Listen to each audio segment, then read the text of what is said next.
1800, Bonaparte va voir ce qui l'attend. C'est une date, vous savez, le 6 février 1800.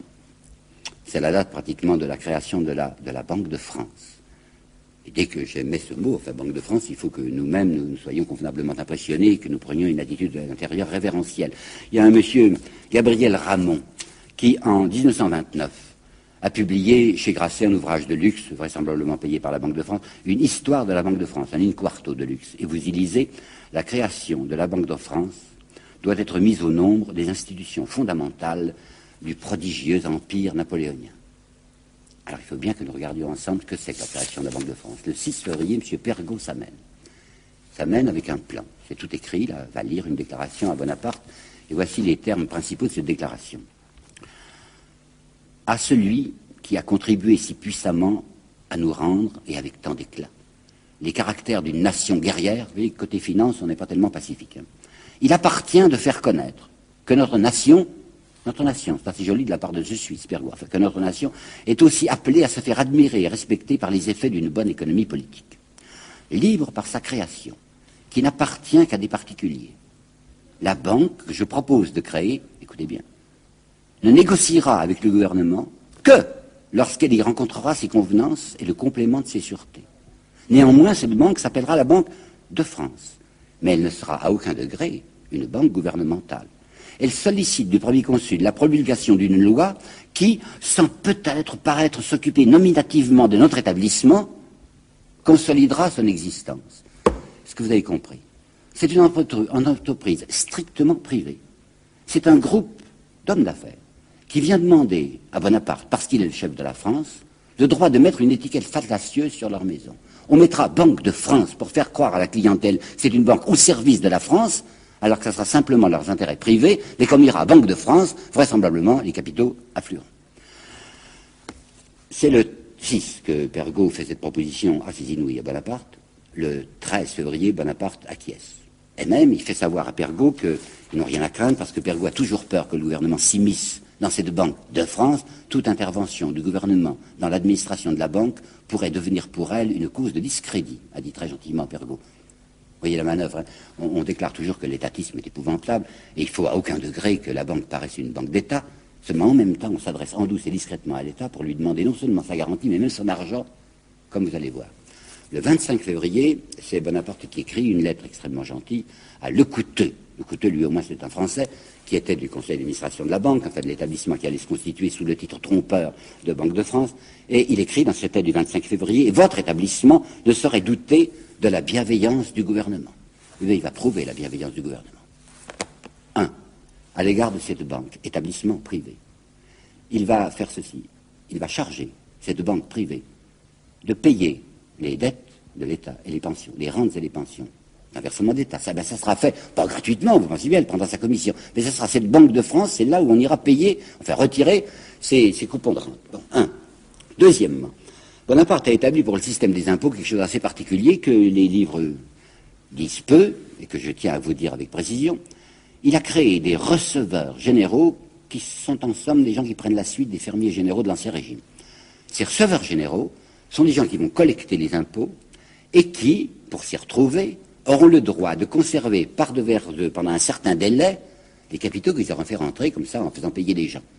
Ils vont avoir à leur disposition cet argent pendant 6 mois, 8 mois, 1 an, de quoi le faire fructifier. Mais comme, bien entendu, ces receveurs généraux doivent donner des garanties à l'État, ils donnent un cautionnement. Avant de faire les perceptions d'impôts, ils versent à l'État des cautionnements considérables, qui se montent à des quantités de millions.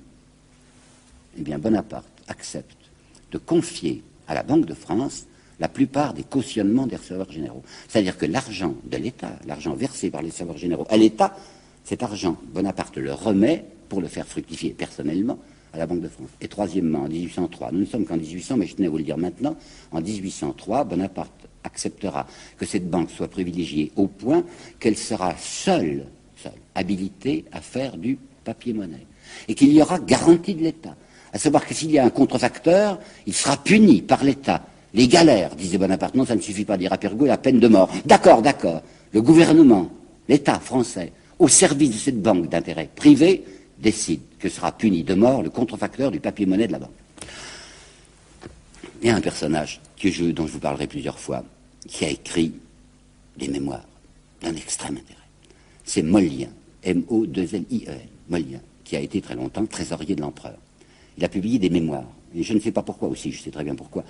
Ceux qui sont si favorables à Napoléon parlent le moins possible des mémoires de Mollien. Parce que Mollien était un brave homme, un esprit libre, extrêmement conservateur, très réactionnaire, qui n'aimait en Bonaparte qu'une réapparition de la monarchie, mais qui ne concevait pas la gestion des finances de l'État comme les concevait Bonaparte.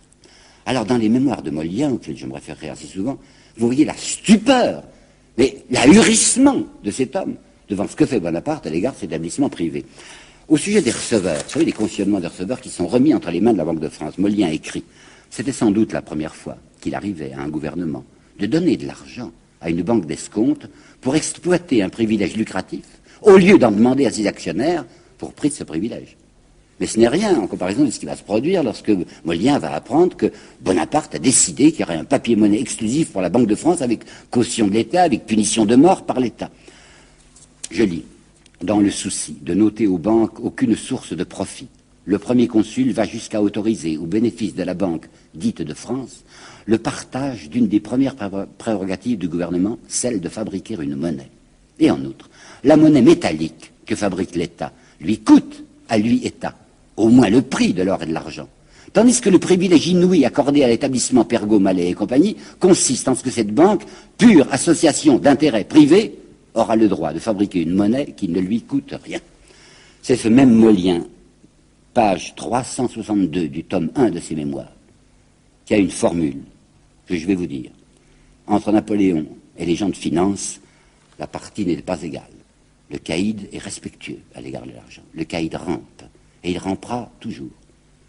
Et je vais me permettre de vous apporter maintenant une citation peut-être un peu surprenante, une citation contemporaine.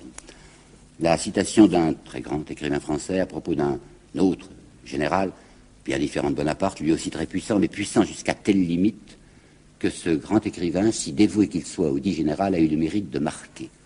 Je terminerai sur cette citation que je vais lire lentement parce que je trouve qu'elle est d'un extrême intérêt, apportant un de ces éclairages qui ne viennent pas toujours du passé sur le présent, mais quelquefois du présent sur le passé. Bloc-notes de François Mauriac, 23 septembre 1966.